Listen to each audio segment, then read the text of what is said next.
जानामि धर्मं न च मे प्रवृत्तिः जानामि अधर्मं न च मे निवृत्तिः केनापि देवेन हृदय स्थितेन युक्तोऽस्मि तथा करोमि।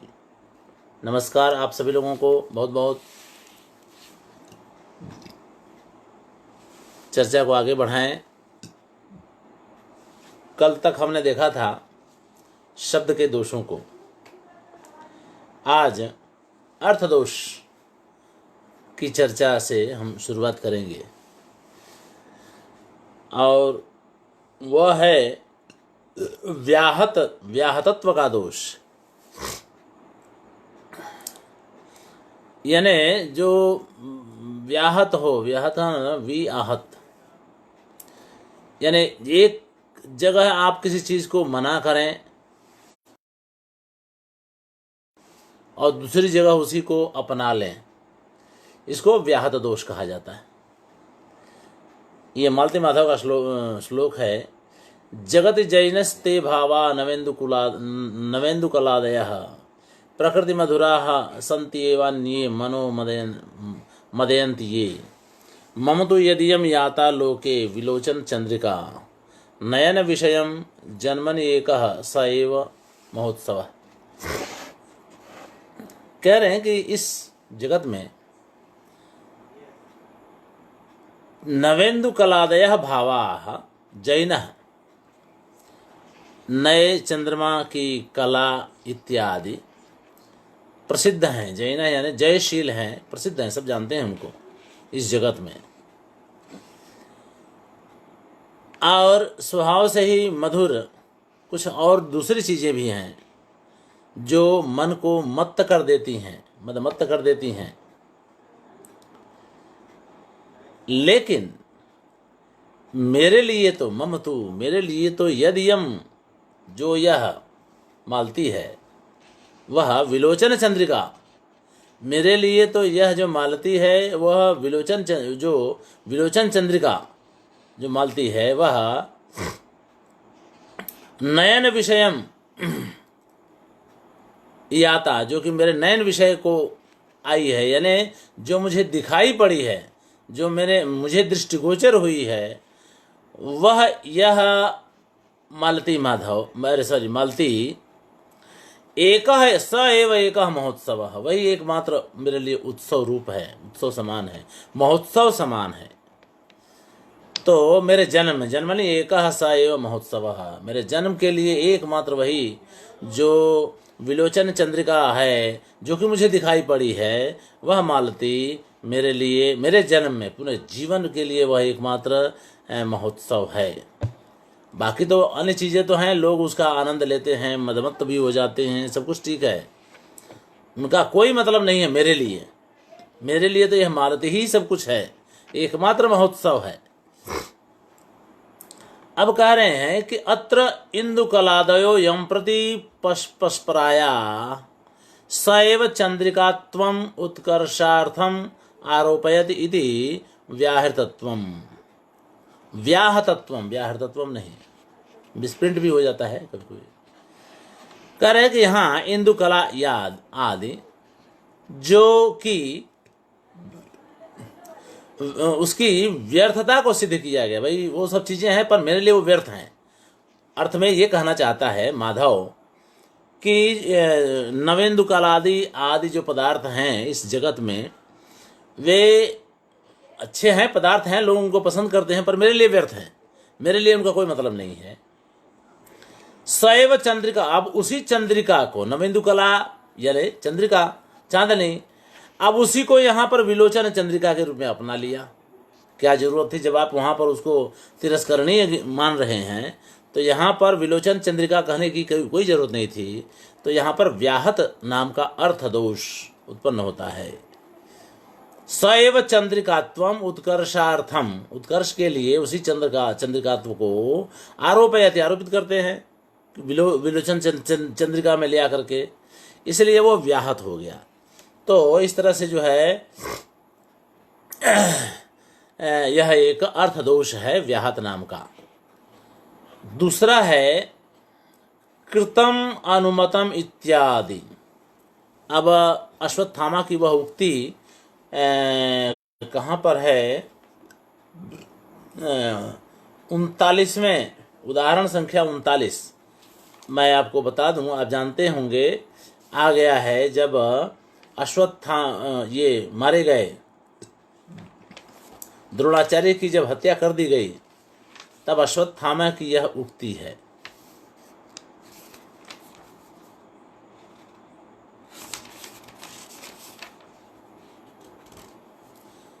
नहीं, वो नहीं है शायद, रुक जाइए 1 मिनट।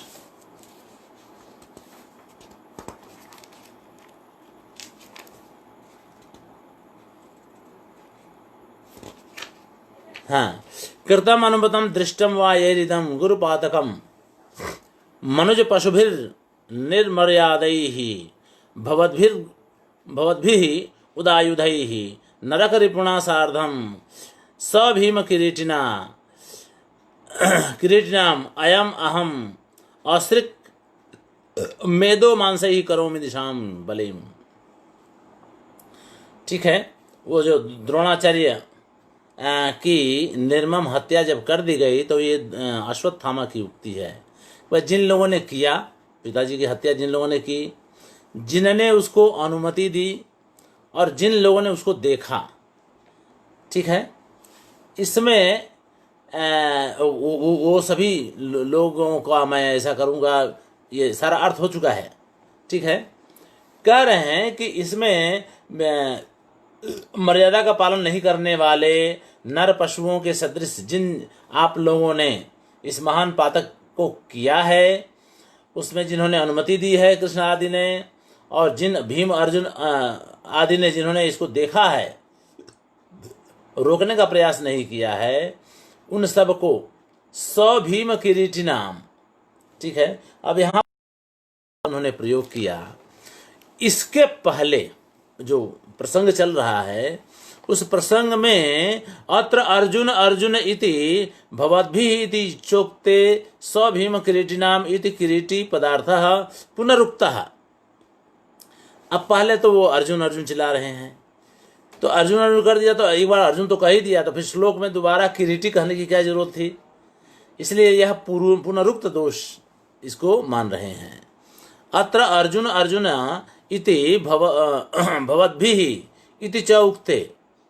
भाई आप सभी लोग, तो आप सभी लोग में भीम भी हैं, अर्जुन भी, सब कुछ, सब लोग हैं ही, तो फिर दोबारा उनका नाम लेने की क्या जरूरत थी? स्व भीम का भाई भीम हैं, किरीटी हैं, इत्यादि इत्यादि।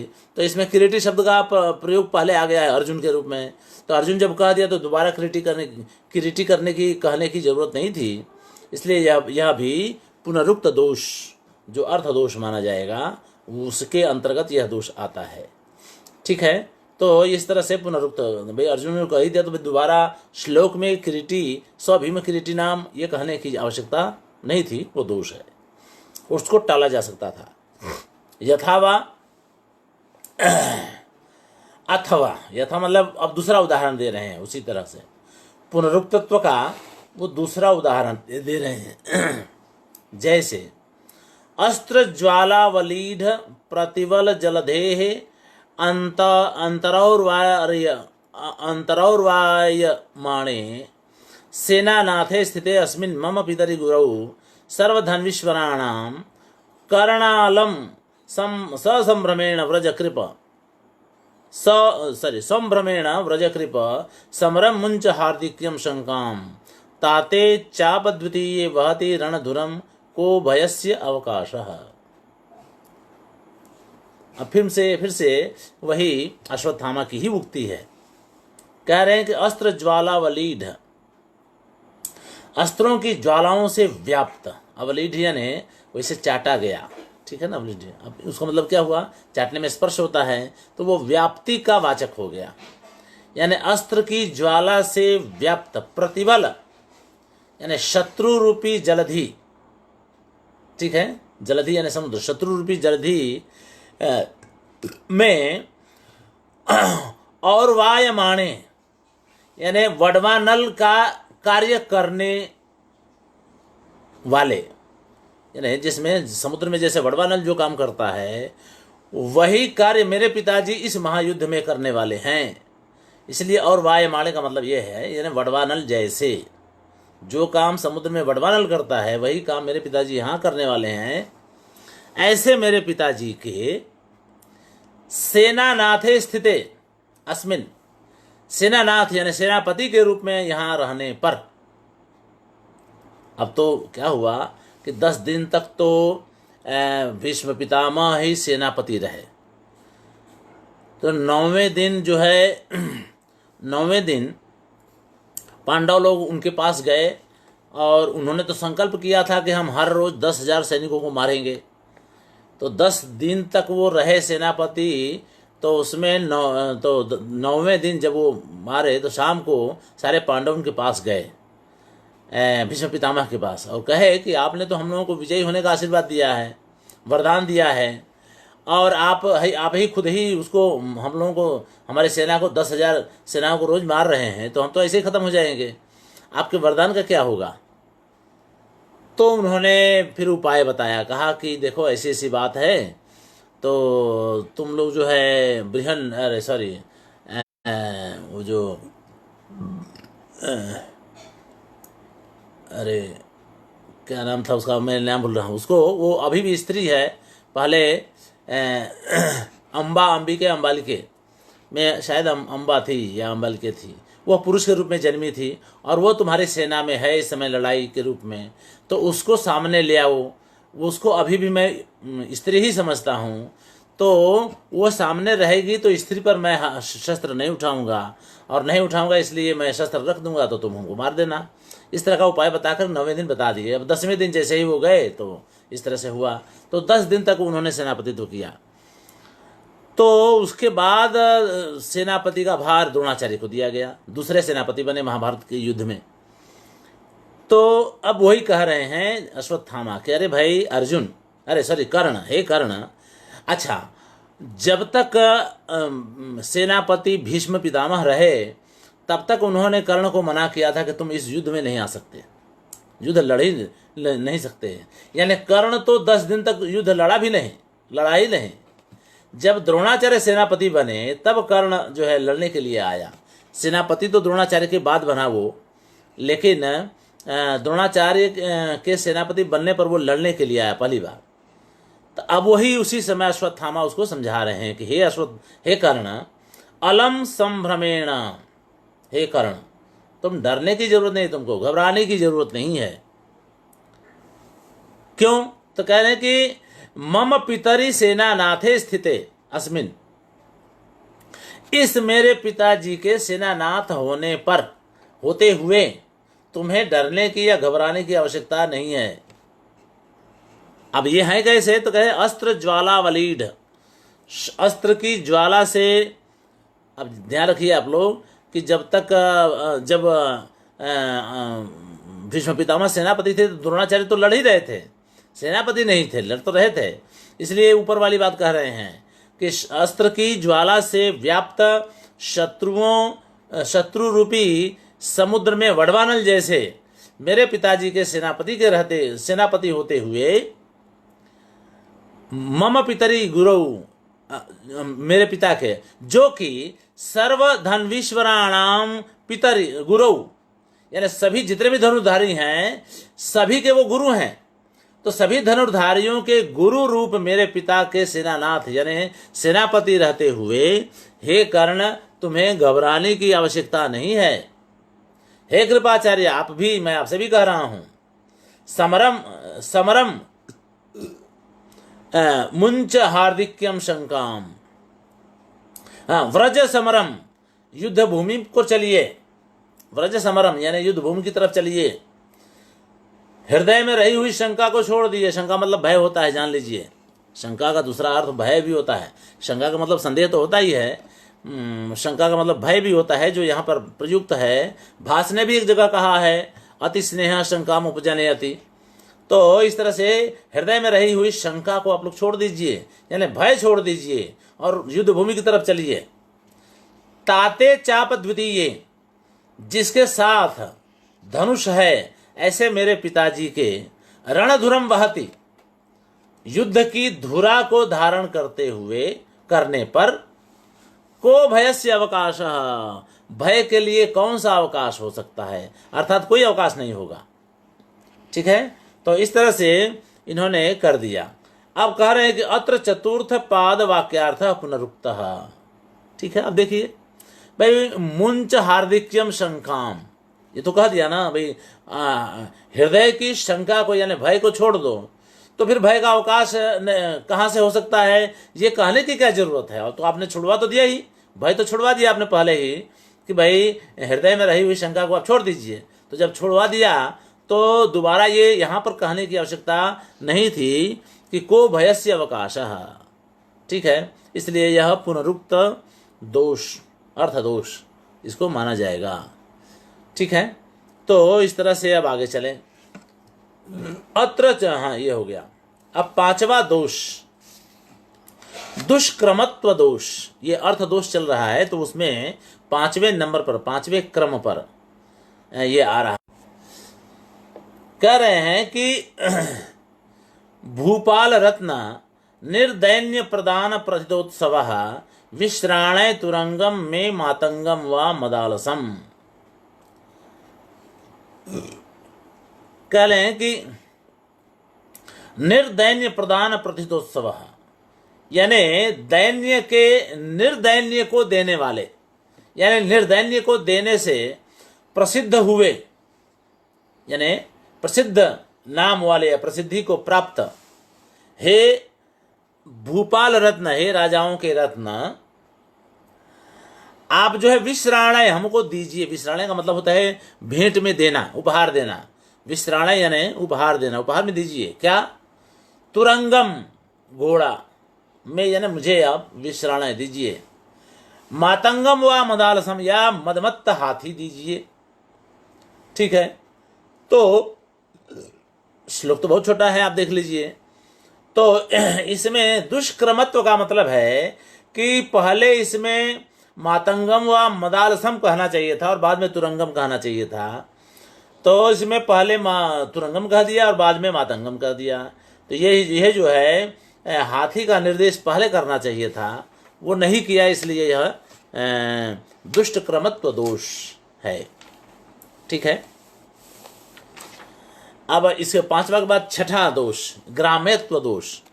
अब देखिए ग्राम्यत्व दोष क्या है। तो यहाँ पर पति और उपपति, अरे पत्नी है, पति है और उपपति है, ये सब एक दृश्य है। उसमें वह कह रही है,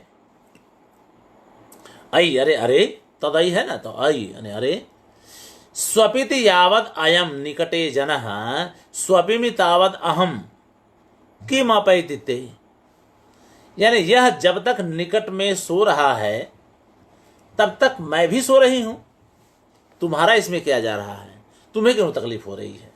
ठीक है, तुम्हें घबराने की आवश्यकता नहीं है। ठीक है, ये जब तक समीप में सो रहा है, निकट में, तब तक मैं भी सो रही हूं, इसमें आप तुम्हारा किम अपैतिते, तुम्हारे जा क्या रहा है, कुछ नहीं। सांप्रतम आहर कुरपरम, तुम इस समय अपनी कोहनी को लगा करके थोड़ा ऐसे लेटे रहो। कुरपरम आहर, आहर यानी ले आओ केहनी को, यानी केहनी पर थोड़ा माथा टिक करके ऐसे कुछ पड़े रहो थोड़ी देर। त्वरितम उरुम उदंचय कुंचितम, और जल्दी ही तुम इन कुंचितम उरुम, सिकुड़ी हुई जांघों को, टांगों को, उदंचय फैला दो, फैला दो। अब यहाँ पर ये बात तो कह दिया भाई, रात के सोने वोने का जो वर्णन है, तो इस तरह का वर्णन थोड़ा ग्राम्य तो लगता है, ये शालीनता इसमें नहीं है, इसको कहते हैं ना शालीनता, तो शालीनता इसमें नहीं है, इसलिए एषो अविदग्धः, यह अविदग्ध प्रकार का दोष है, जिसको हम ग्राम्यत्व दोष कहते हैं। तो इसलिए यह जो है दोषपूर्ण काव्य है। अब चलें आगे। सातवां दोष, संदिग्धत्व। ठीक है, मात्सर्यम उत्सर्य इत्यादि, ये जो है नंबर 133 का, उदाहरण नंबर 133 में, जरा वहाँ तक आपको ले चलूँगा वापस, क्योंकि ये केवल कह देने भर से नहीं होता है, उसको कहना पड़ता है। वहां संदिग्ध तो हो रहा है, उस समय भी संदिग्ध का ही उदाहरण था। 133 142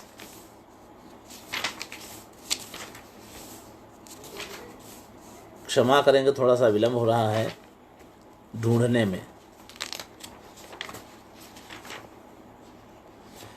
हाँ, मात्सर्यम उत्सार्य विचार्य कार्यम आर्याः समर्यादम उदाहरन्तु सेव्याः नितंबाः किमु भूधराणाम उत स्मरस्मेर विलासिनीनाम। अरे भाई, निष्पक्ष होकर के, विचार करके और मात्सर्य को छोड़ करके, जलसी इत्यादि को, पक्षपात इत्यादि को छोड़ करके आप लोग निर्णय कर लीजिए, बताइए कि आप किसका सेवन करना चाहते हैं। नितंब का सेवन करना चाहते हैं या भूधराणाम, ठीक है ना, यानी भूधरों के नितंब को। अब भूधर के नितंब मतलब कि शिखरों को, और स्मर स्मेर विलासिनी यानी कामदेव, काम से प्रफुल्लित विलासिनियों के नितंब को सेवन करना चाहते हैं। तो यहाँ पर शंका होती, संदेह होता है। अब उस पर उसी को यहाँ पर इन्होंने कोट कर दिया है। तो कह रहे हैं कि अत्र प्रकरणादि अभावे, यहाँ प्रकरण तो अब है नहीं, सीधे सीधे कह दिया। अब किसी प्रकरण का अगर उल्लेख कर दिया जाए तो निर्णय भी हो जाएगा कि सेवनीय किसके लिए क्या है, ठीक है। अब उसमें शांत आदमी का अगर उल्लेख कर दिया होता तो निश्चित रूप से भूधराणाम नितंबा सेव्याः ऐसा अर्थ हो जाता, सीधा सीधा अर्थ हो जाता। या फिर किसी श्रृंगारी आदमी का उल्लेख कर दिए होते तो ये पता चल जाता कि भाई स्मरस्मेर नितंबिनी नाम नितंबा सेव्याः, ये हो जाता अर्थ, निर्णय हो जाता। वो उन्होंने प्रकरण का उल्लेख न करके इस संदेह को बनाए रखा है, तो इसलिए यह जो है संदिग्धत्व दोष न है, इसलिए यह काव्य दोषपूर्ण है और संदिग्धत्व दोष है, यानी संदेह इसमें बना रहता है प्रकरण के अभाव में, ठीक है। तो इस तरह से अब आगे चले। निर्हेतुत्वम, निर्हेतुत्व मतलब कि जहां पर कोई कारण न दिखाया जाए, ऐसा ही कुछ कर दिया जाए। ऐसे तो भाई प्रयोजन अनुद्देश्य मंदोपि न प्रवर्तते, पर यहाँ ऐसे ही कुछ कर दिया गया, अब ऐसा नहीं होना चाहिए। तो देखिए क्या है, गृहीतम ये नासीहि परिभव भयात न उचितम अपि प्रभावात यस्य अभूत न खलु तव कश्चित् न विषयः परित्यक्तम तेन त्वमसि सुतशोकात् न तु भयात् विमोक्ष्ये शस्त्र त्वाम अहमपि यतः स्वस्ति भवते।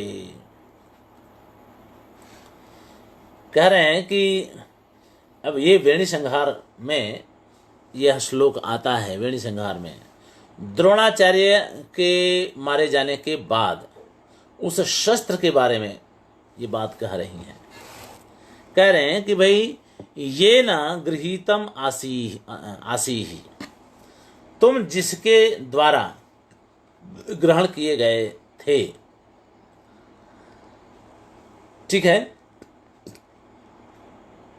परिभव भयात न उचितम अपि, ठीक है, यदि परिभव भयात न उचितम अपि, परिभव का मतलब होता है कि एक ब्राह्मण को शस्त्र धारण नहीं करना चाहिए, ठीक है, इसलिए ब्राह्मण अगर शस्त्र धारण करे तो ये उचित बात नहीं है, अच्छी बात नहीं है, ठीक है।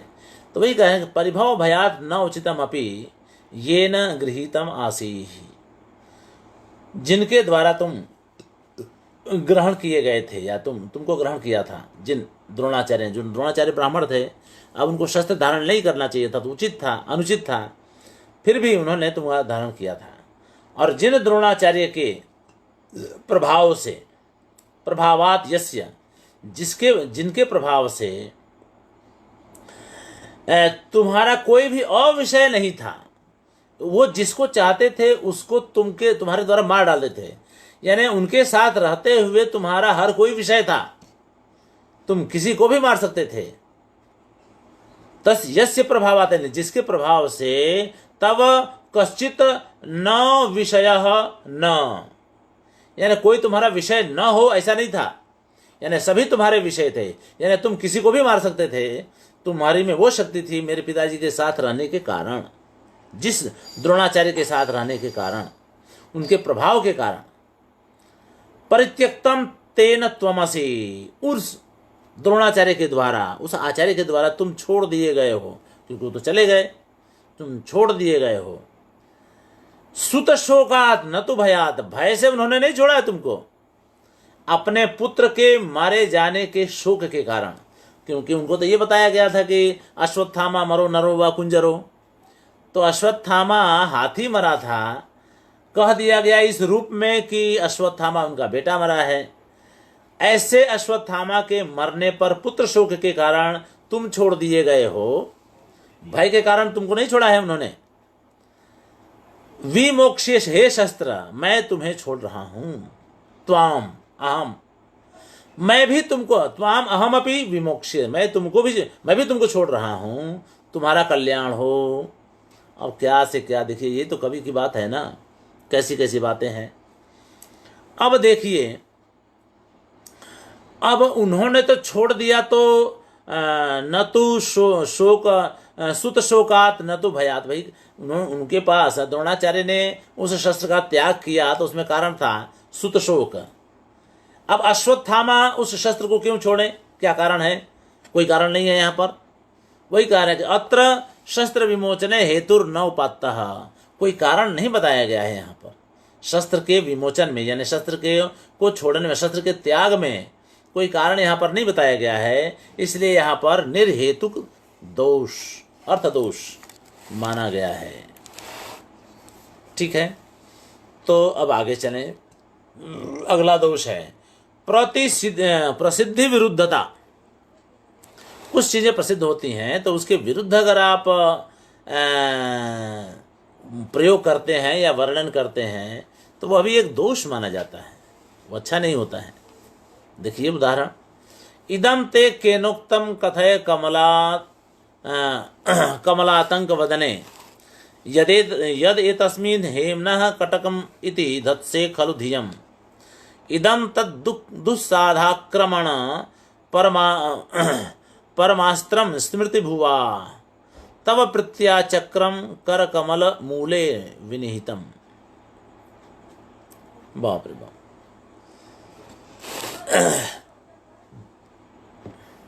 इदम ते केन उक्तम, भाई तुम बताओ कि ये तुमसे किसने कहा। कथय, बताओ। कमलातंक वदने, यानी जो कमलों का आतंक हो, यानी भय का कारण हो, कमलों के लिए जो भय का कारण, आप जानते हैं जब रात होती है, शाम होती है तो चंद्रमा उदित होता है, उस समय कमलों के लिए वो भय का कारण इसलिए बनता है कि उनको बंद होना पड़ता है, सिकुड़ जाना पड़ता है। तो कमलातंक वदने, यानी कमलों के आतंक, यानी चंद्रमा, कमलों का आतंक यानी चंद्रमा, और वदने यानी चंद्र के समान मुख वाली। ठीक है, हे चंद्रमुखी, अब यहां पर हे चंद्रमुखी आप कर लीजिए। तुमसे यह किसने कहा, बताओ कि यद एतस्मिन् को, इसमें हेमनः कटकम इति, यह जो है सोने का कड़ा है, सोने का कंगन है, इति धत्से खलु धियम, ये तुम समझती हो कि ये सोने का सोने का ये कंगन है, ये तुमसे किसने कहा? ऐसा नहीं है। इदम तद्दुस्साधाक्रमण परम अस्त्रम स्मृति भुवा तव प्रत्या चक्रम कर कमल मूले विनिहितम, ये तो कामदेव ने तुम्हारे हाथ में चक्र पहना दिया है, इसको ये सोने का कंगन मत समझो। ठीक है भाई, तुम धत्से धियम का मतलब तुम ये समझती हो कि यह जो है तुम्हारे हाथ में सोने का कंगन है, वो सोने का कंगन है, ऐसा समझना मत समझो, या ये जो समझती हो ये बात तुमसे किसने कह दिया? गलत बात है। यह तो दुस्साध आक्रमण परमास्त्रम, यानी जिसको साधा ना जा सके, ऐसे आक्रमण वाला, दुस्साध्य आक्रमण वाला, जितेंद्रिय पुरुष को जीतने के लिए महास्त्र है, बहुत बड़ा अस्त्र है, परम अस्त्र है। जिसको स्मृति भुवा यानी कामदेव ने तब तुम्हारे प्रति प्रेम के कारण तब कर कमल मूले तुम्हारे हस्त कमल के मूल में विनिहितम पहना दिया है, चक्र पहना दिया। वो चक्र है, यानी वह कंगन नहीं है, वो चक्र है। अब बात यह है कि कामदेव के 5 बाणों की तो बात चलती है, चक्र कहाँ से आता है? चक्र तो विष्णु के पास आता है, ठीक है, चक्रपाणी उनको कहा जाता है। कामदेव के साथ चक्र का कोई संबंध नहीं है। तो अब यही भाई लोक में प्रसिद्धि कामदेव के चक्र की तो कोई है ही नहीं, इसलिए अत्र कामस्य चक्रम लोके अप्रसिद्धम, काम के चक्र की प्रसिद्धि लोक में है ही नहीं, अप्रसिद्ध है। इसलिए यह दोष माना जाता है, अप्रसिद्धि विरुद्ध, मतलब प्रसिद्ध विरुद्धता दोष, यानी अप्रसिद्धता का दोष इसको कहा जाएगा, क्योंकि चक्र वाली बात नहीं है। अब कह दिया कि भाई कामदेव ने तुम्हारे हाथ में चक्र डाल दिया है, ये क्या बात हुई? अभी तक तो किसी ने ऐसा प्रयोग नहीं किया है, और कामदेव के साथ चक्र का कोई संबंध भी नहीं है। यथावा, आप दूसरा भी उदाहरण दे रहे हैं, यथावा उपपरिसरम गोदावर्याः परित्यजत अध्वगाः सरणिम अपरो मार्गः तावत् भवद्भिः अवेक्ष्यताम् इह हि विहितो रक्ताशोकः कयापि हताशया चरण नलिन न्यासो दंचन नवांकुर कंचुकः। ठीक है। अब कोई किसी से कह रही है, कोई स्त्री कह रही है, हे पथिकों, ये राही, ठीक है, अध्वगाहा, हे अध्वगाहा, हे राही, उप परिसरम गोदावर्याः, यानी गोदावरी नदी के किनारे किनारे से, ठीक है, हाँ, गोदावरी के किनारे किनारे को परित्यजता, छोड़ दो, सरणिम, हाँ, सरणिम, इस रास्ते को छोड़ दो, ठीक है ना। अपरो मार्ग तावत भवद्भिः अवेक्ष्यताम, आप लोग दूसरा कोई रास्ता ढूंढ लीजिए।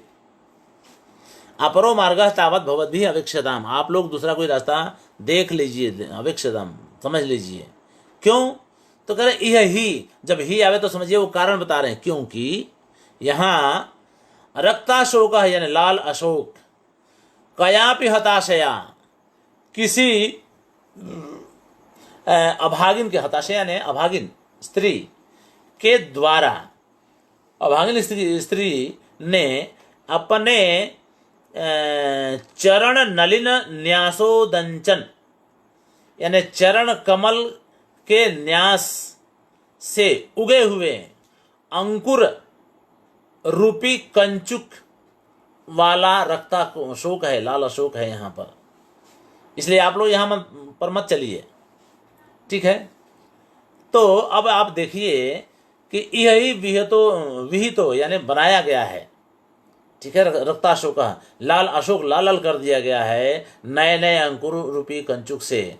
किसी अभागिन स्त्री ने वहाँ पर पैर मारा, चरण, ठीक है, लात मारा है, तो लात मारने से नए नए अंकुर वहाँ उग आए हैं। यह है कवि समय। आप जानते हैं ना कि काव्य में कुछ कवियों की परंपराएं चलती हैं जो लोक में घटित नहीं होती हैं, पर काव्य में उनकी प्रसिद्धि होती है, वो प्रयोग में रहते हैं, तो उसको कहते हैं कवि समय। अब कवि समय को भी फिक्स किया गया है, ऐसा नहीं है कि कुछ भी हो जाएगा। तो युवती पैर से अशोक को मारेगी तो वो खिलेगा, अंकुर नहीं होता है वहाँ पर, अंकुर नहीं निकलता है, ठीक है, वो उसका फूल निकलता है अशोक का।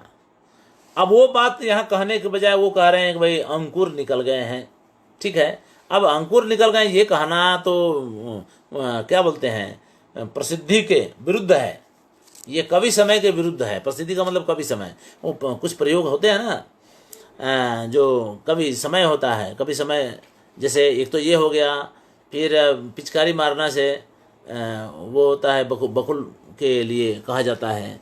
तो ऐसे और भी कामदेव के 5 बाण किसने देखा है, वो तो बना दिया गया है, तो कवियों में वो प्रचलन है उसका। लेकिन व्यवहार में नहीं देखा, लोग में नहीं देखा जाता है ऐसा। तो कह रहे हैं कि ये जो कंचुक अंकुर की बात कही गई है पाद प्रक्षेप से, यह बात कवि समय के विरुद्ध है, प्रसिद्धि के विरुद्ध है, इसलिए दोष है। ठीक है। कहते अत्र पादाघातेन अशोकस्य पुष्पोद्गमः, पाद के आघात से अशोक का पुष्पोद्गम होता है, फूल खिलता है उसका। कविषु प्रसिद्ध, ये कवियों में प्रसिद्धि है इस तरह की। न पुनः अंकुरोद्गम, अंकुर का उद्गम ये कभी प्रसिद्धि नहीं है, इसलिए गलत है, इसलिए दोषपूर्ण है। तो ये हो गया। अब आगे है ना, अब ये आगे इसी का ये तीसरा उदाहरण देना चाहते हैं। अगला उदाहरण 9 का ही, 9 का 1 फिर 2 हो गया, और ये तीसरा देखिए। सुसित वसनालंकारायाम कदाचन कौमुदी महसि सदृशी स्वैरम यान्त्याम गतोस्तम अभूत विदुः तदनुभवतः कीर्ति केनाप्यगीयत येन सा प्रिय गृहम अगात मुक्ता शंका क्व नासि शुभप्रदा। ऐसी स्थिति हुई, एक युवती अपने प्रेमी के घर जा रही है अभिसार करने के लिए। ठीक है। जा ही रही थी कि चंद्रमा अस्त हो गया। ठीक है। अब चंद्रमा अस्त हो गया तो तब वो तो अंधेरे में, अब अंधेरे में कैसे जाए, रास्ता कैसे दिखेगा। तो ऐसे में क्या हुआ कि किसी आदमी ने, हे राजन, किसी आदमी ने आपकी कीर्ति का गान कर दिया। तो आपकी कीर्ति का गान कर दिया तो वह प्रिय गृहम, तो उसकी वजह से इतना फैल गया उजाला, इतना उजाला फैल गया कि वह जो है युवती जो जा रही थी, वह अपने प्रिय के घर आराम से बिना किसी भय के पहुंच गई, चली गई। इस प्रकार हे राजन, आप किसके लिए क्व न असि शुभप्रदः, आप कहाँ पर शुभ प्रदायी नहीं हैं, यानी हर जगह आप मंगलकारी हैं, लोगों की मदद कर देते हैं, यानी आपकी कीर्ति। अब बात यह है कि कवि समय ऐसा है कि कवि समय में हंसी को सफ़ेद माना गया है, श्वेत माना गया है, उसी तरह से कीर्ति के रंग को भी श्वेत माना गया है। ठीक है। तो इस तरह से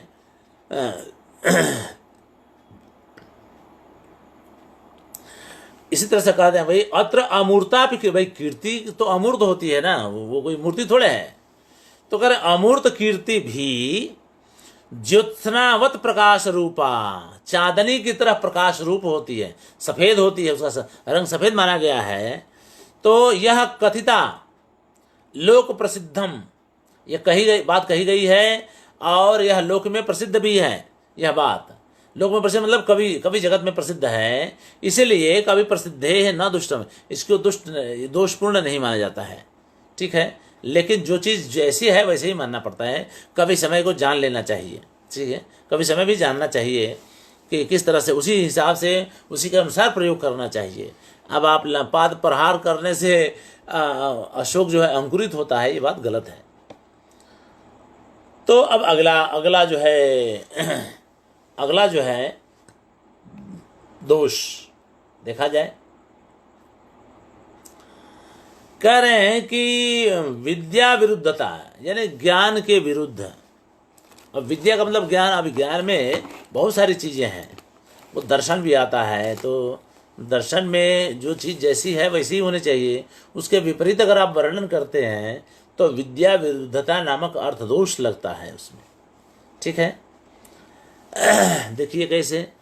तो कह रहे हैं सदा स्नात्वा निशिथिन्याम सकलम वासरम बुधा नाना विधानि शास्त्राणि व्याचष्टे च शृणोति च।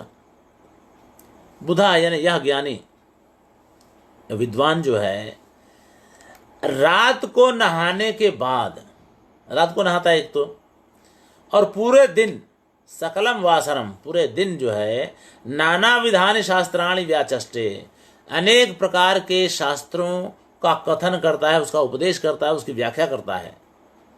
और शृणोति च, सुनता भी है। दूसरे लोग जब ऐसे व्याख्यान जब दूसरे लोग करते हैं तो वह सुनता भी है। ठीक है। तो जब जब सुनता है तो अब ये देखिए, अब अत्र ग्रहोपरागादिकम विना रात्रौ स्नानम धर्मशास्त्रेण विरुद्धम। रात को स्नान धर्मशास्त्र के विरुद्ध है, सिवाय कि ग्रह उपरागादि इत्यादि हो, कोई ग्रह लगा हो तो नहाना पड़े और रात को नहाने से वो ग्रह छूट जाता हो वगैरह वगैरह, तो उसमें आप नहाएं, उसका एक अलग विधान होता होगा, धर्मशास्त्र में कहा गया होगा। बाकी सामान्य परिस्थिति में रात को नहीं नहाना चाहिए। अब ये तो इसका डेली रूटीन है इस विद्वान का, तो कह रहे रोज रात को नहाता है और दिन भर जो है शास्त्रों का उपदेश देता है, शास्त्रों की व्याख्या करता है और शास्त्रों को सुनता भी है। ठीक है, तो इसलिए यह जो है विद्या विरुद्धता नामक दोष है। एक तो ये हो गया। अब दूसरा उदाहरण कर रहे हैं, तो ये देखिए, ये धर्मशास्त्र की विद्या के विरुद्ध दोष। ठीक है, अब आगे, अनन्य सदृशम यस्य बलम बाहवोः समीक्ष्यते षड्गुण्यानुस्मृति ही तस्य सत्यम सा निष्प्रयोजना। भाई कह रहे एक बात यह है कि अनुपम, अनन्य सदृशम का मतलब कि जिसकी समानता किसी के साथ ना हो, ऐसा बाहु का बल जिसका हो, जिसके पास हो, समीक्ष्यते यानी जाना जाता है, जिस व्यक्ति के बाहु का बल अनन्य सदृश हो, यानी उसके बल जैसा किसी का भी बल ना हो, ऐसा अगर देखा जाता है या माना जाता है, उस आदमी के लिए, तस्य उस आदमी के लिए षड्गुण्यानुसृति ही यानी षड्गुण्य यानी 6 गुणों का अनुसरण करना वास्तव में सत्यम यानी वास्तव में निष्प्रयोजन वाला है, बेकार है, व्यर्थ है, नहीं करना चाहिए। उस षड्गुण क्यों उसको नहीं करना चाहिए? वो षड्गुण क्या क्या है? तो वही कह रहे हैं कि संधि, विग्रह, यान, आसन, संशय और द्वैधी भाव। ठीक है ना? तो राजनीति का एक तकाजा है कि आप लाख बलवान हों फिर भी आपको इस नीति का त्याग नहीं करना चाहिए, षड्गुणीय नीति, यानी 6 जो गुण हैं। संधि करना भी आप ऐसा थोड़े है कि आपके जैसा कोई बलवान नहीं हो सकता है, तो जब आप कमज़ोर पड़ते हो तो संधि कर लीजिए। फिर है विग्रह कर दीजिए, विरोध कर दीजिए, अलग अलग कर दीजिए। यान, फिर आसन, संश्रय, आश्रित में हो जाना, द्वैधी भाव, फूट डालना, ये सब जो है 6 हो गए ना। तो षड्गुण्य का त्याग कभी नहीं करना चाहिए, ये कभी व्यर्थ नहीं होता है, भले राजा चाहे जितना भी बलवान हो। ठीक है, तो ये तो बात हुई। तो अब वो ये कह रहे हैं कि जिसके बाहु में इतना बल हो और ये देखा जाएगा उस पर वो बलशाली है, तो उसके लिए षड्गुण वाली जो नीति है वह व्यर्थ हो जाती है। ठीक है, तो वो व्यर्थ हो जाती है। अब ये भय, अब यहाँ पर एतद अर्थशास्त्रेण विरुद्धम, यह अर्थशास्त्र के विरुद्ध है। यहाँ पर अर्थशास्त्र का मतलब होता है राजनीति शास्त्र, यह राजनीति शास्त्र के विरुद्ध है। आप जानते हैं ना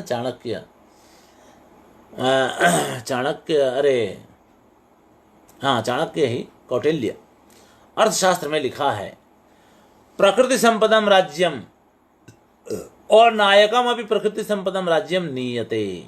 यहाँ तक उन्होंने कह दिया है। और प्रकृति संपदम राज्यम अनायकम अपि प्रकृति संपदम राज्यम नीयते, यानी जिस देश की, जिस राज्य की प्रजा संपन्न हो, अब उसमें संपन्न का मतलब होता है कि समझदार भी हो। संपन्नता का मतलब केवल रोटी खाने के लिए पूरा धन भरा हुआ है ऐसा नहीं, बौद्धिक रूप से भी संपन्न हो और आर्थिक रूप से भी संपन्न हो। ऐसी प्रजा वाला राज्य में अगर नायक नहीं भी हो, राजा नहीं भी हो, तो वह राज्य चल जाता है। और नायकम अपनी प्रकृति संपदम राज्यम नीयते, ये बात उन्होंने कही है। तो इस तरह का जो राजनीति शास्त्र का ज्ञाता है वो उसके अनुसार ये जो है उन्होंने जो कथन किया कि बाहु में बल हो तो ये षड्गुणीय नीति व्यर्थ है, बात गलत है, यह दोष माना जाएगा। ठीक है, तो वही कह रहे हैं कि ये तद अर्थशास्त्रेण, ये अर्थशास्त्र के विरुद्ध है, इसलिए ऐसा नहीं करना चाहिए। अब आगे चलें। विधाय दूरे केयूरम अनंगांगणम अंगना बभार कांतेन कृताम करजोल्लेखाम लेख मालिकाम। क्षमा करेंगे। विधाय दूरे केयूरम अनंगांगणम अंगना बभार कांतेन कृताम करजोल्लेख मालिकाम। अब देखिए विधाय यानी करके केयूरम केयूर को, ठीक है। केयूर का मतलब होता है बाजूबंद, बाजूबंद। दूर करके अनंगांगणम, अनंगांगणम यानी कामदेव की आंगन में, कामदेव के आंगन में। अब कामदेव की आंगन रूप वह अंगना ही है, तो कामदेव की रंग भूमि रूप वह अंगना जो है, दूरे केयूरम दूरे विधाय, बाजूबंद को दूर करके, बभार धारण किया है, कांतेन प्रिय के द्वारा की गई, किताम यानी प्रिय के द्वारा की गई, करज उल्लेख मालिकाम। करज यानी नख के उल्लेख की माला, यानी नख क्षत जो होता है, वह नख क्षत उस बाजूबंद के स्थान पर उसके समूह को की गई उस माला को उसने धारण कर दिया, उसने बाजूबंद को दूर कर दिया, ठीक है। अब जो है उसमें उसको क्या है, उसकी वजह से लाल लाल हो जाता है और बाजूबंद भी लाल होता है। तो बाजूबंद लाल होता है तो अब उसको उसने हटा दिया। उस बाजूबंद के काम को उसने नख क्षत से ले लिया, यानी नख क्षत हो गया तो वो समझिए कि बाजूबंद लगा हुआ है, ये भाव है उसका। तो अब ये देखिए, ये तो अब कितना एक तो क्लिष्ट काम हुआ।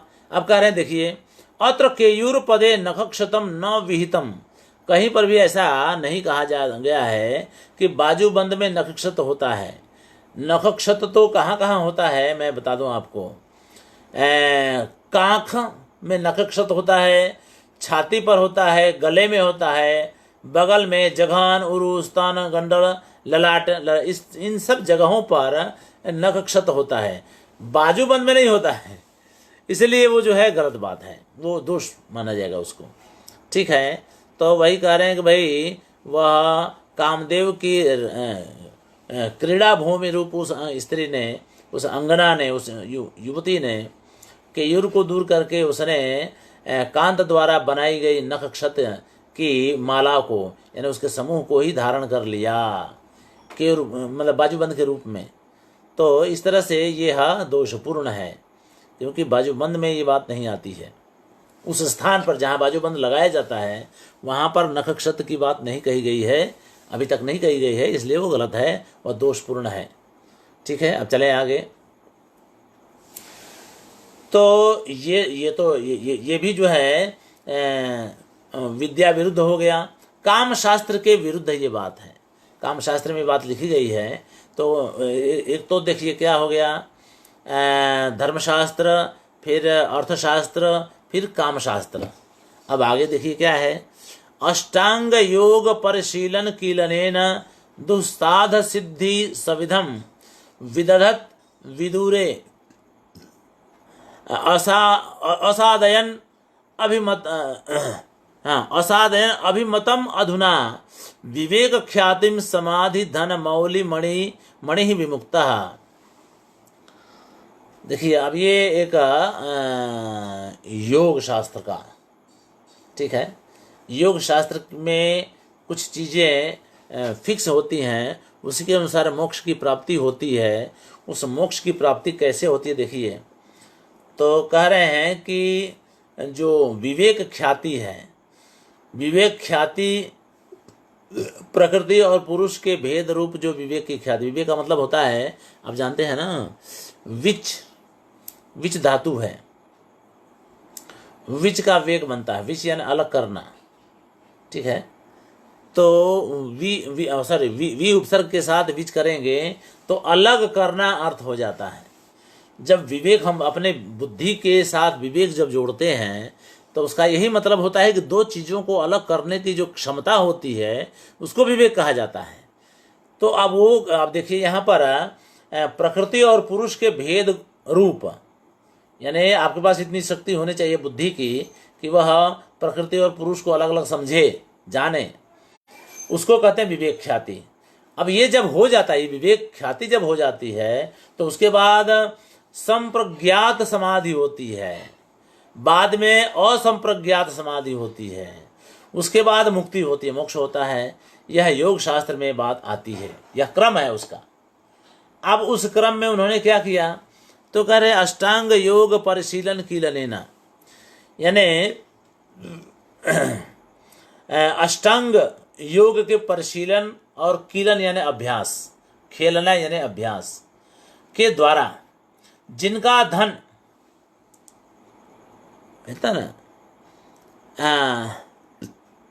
समाधि धन मौली मणि ही, यानी समाधि ही जिनका धन है, ऐसे योगियों में शिरोमणि यह योगी जो अष्टांग योग के परिशीलन से और उसके अभ्यास से दुष्प्राप्य सिद्धि के समीपवर्ती, ठीक है ना, दुष्प्राप्य सिद्धि अर्थात मुक्ति के समीपवर्ती जो असंप्रज्ञात समाधि, आप जहाँ क्रम बताया ना मैंने आपको, विवेक ख्याति, फिर संप्रज्ञात ख्याति, संप्रज्ञात समाधि, फिर असंप्रज्ञात समाधि और उसके बाद मोक्ष।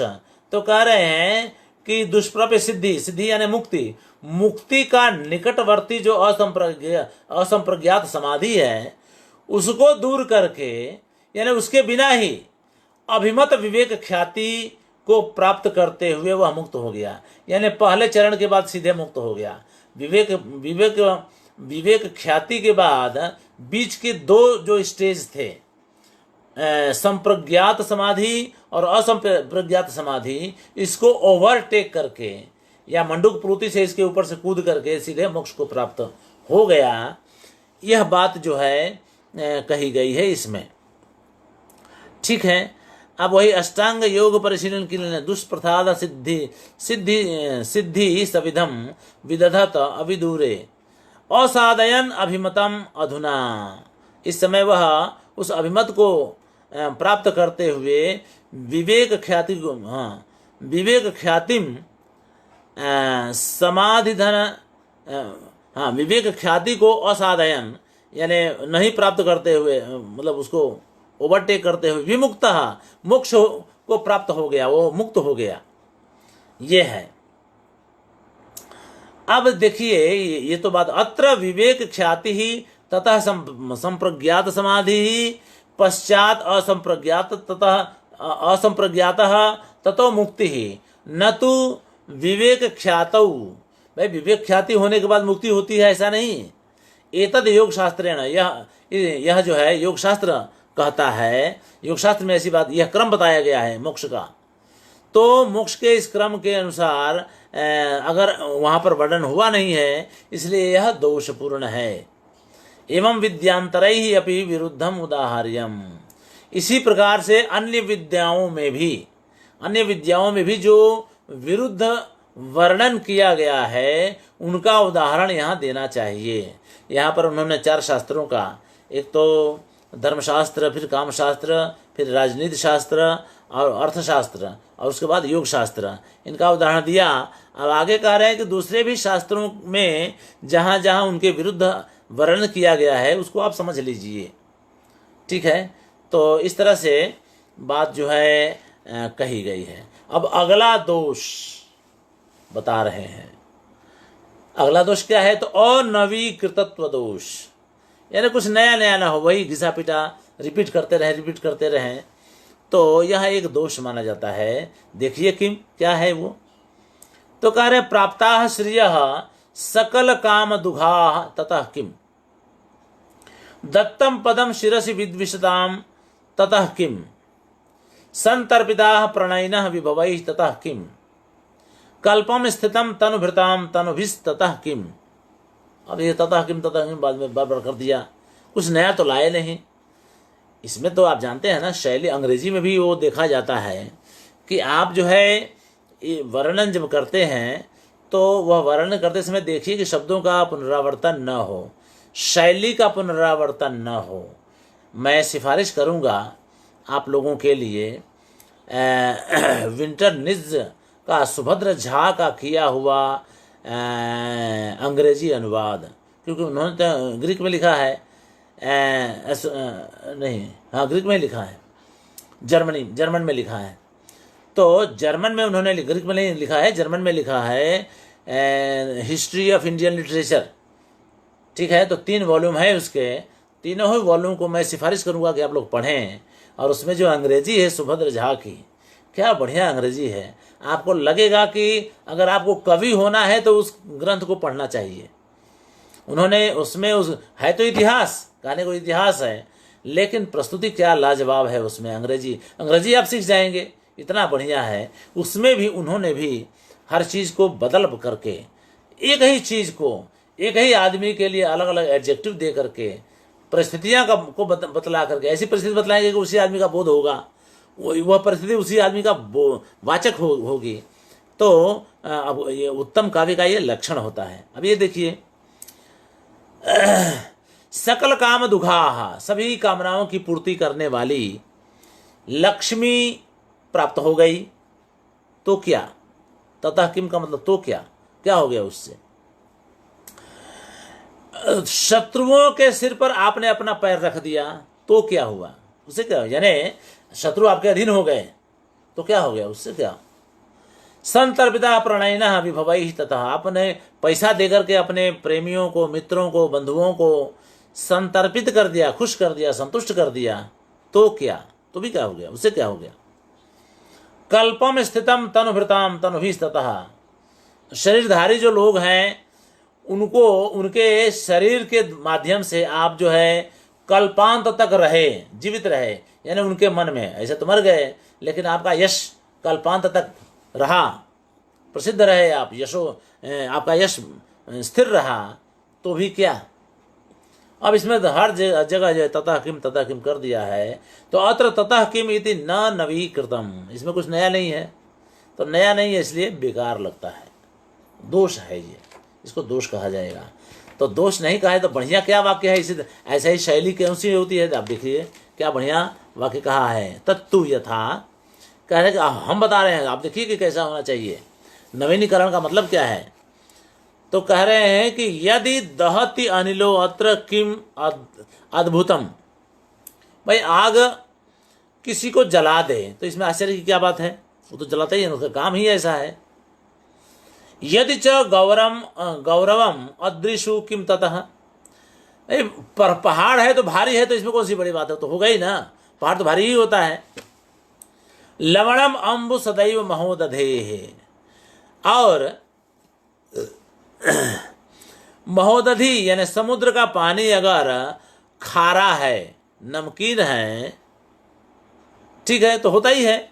लवणम अम्बु सदा एवं महोदधे, महोदधि का पानी यानी समुद्र का पानी हमेशा खारा ही होता है, नमकीन नहीं होता है, नमन नमन होता है। ये तो सताम अविषादिता प्रकृति ही एवं, सज्जनों की अविषादिता, सज्जनों का स्वभाव ही होता है अविषादिता, यानी कभी दुखी नहीं होना, वो कभी दुखी नहीं होते हैं, यानी दुखी नहीं होना उनका स्वभाव होता है। ठीक है, ये तो इन सब का। तो इसमें आप देखिए, दहति अनिलो अत्र किम अद्भुतम, इसमें अद्भुत क्या है, तो ये अलग वाक्य रचना हो गई। यदि च गौरवम अदृशु किम ततः, पहाड़ों में भारी पना है, पहाड़ भारी हैं तो इसमें कौन सी बड़ी बात, अलग हो गया, ये भी देखिए। और तीसरा एकदम स्टेटमेंट है, सीधा साधारण वाक्य बोल दिया कि समुद्र का पानी हमेशा खारा होता है, नमकीन होता है, और सज्जन, सताम यानी सज्जनों का दुखी नहीं होना ये स्वभाव होता है उनका, वो कभी दुखी नहीं होते हैं। तो इस तरह से ये बढ़िया हुआ, सब में नया नया है। 4 वाक्य हैं, चारों नए नए हैं, अलग अलग हैं, एक रूपता नहीं है। तो इस तरह से यहाँ ये वाक्य हो गया। वो हमारा समय पूरा हो रहा है, इसलिए हम यहाँ तक ही रहेंगे। धन्यवाद, बहुत बहुत नमस्कार।